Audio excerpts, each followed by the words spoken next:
Hello guys, so let's have a look through Q School Stage 1. It is now complete. Stage 2 begins tomorrow.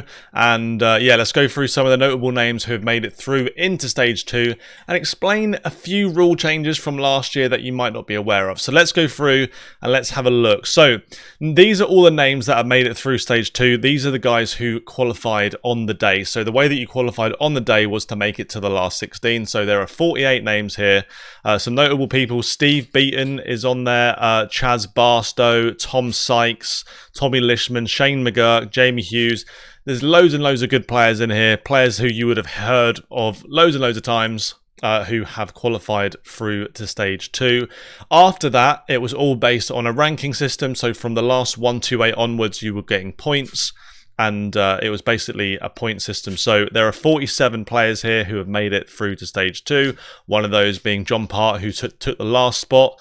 But let's have a look through the names and see the ones that we recognise. So Jared Cole, he played really, really well throughout the first stage of Q School, especially today. He was on fire today. Didn't make it through automatically, but did really, really well. He got himself on 7 points. Some other players: Aidan Kirk is in this list. Joe Croft is in this list. Some other names that you guys might know. John Brown used to have a tour card. He's in this list. Yeah, lots and lots of people. If you watched any of our content with Michael Smith, he backed up Ben Townley to do well. So he's qualified as well. He'll be playing on the next stage.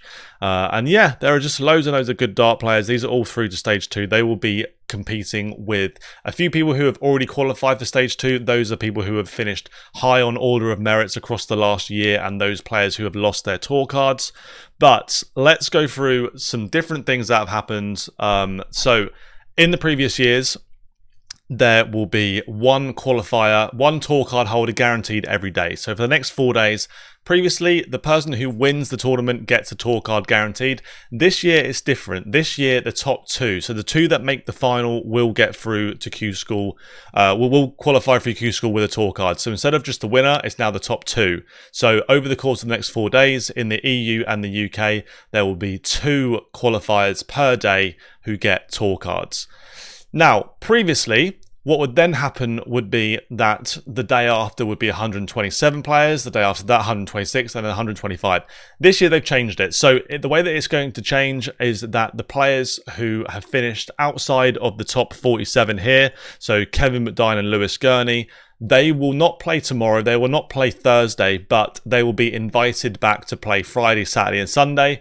Nick Cox and Richie Bennett will be invited back to play Saturday and Sunday, and then James Waite and Samuel Price will be invited back to play Sunday. Should any of those players decline the return, it will just go down the list. So like Damien Driscoll, if anyone declines or if anyone decides they don't want to play Q School who has qualified already, it will just go down the list.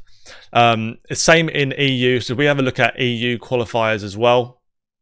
Some names in here: Florian Priest, who lost in the final of the WDF World Youth Championships to Mitchell Lawry. He's qualified through the automatic qualifiers. Boris Kirchmer, Jeffrey Deswan, some really, really big names there who have qualified.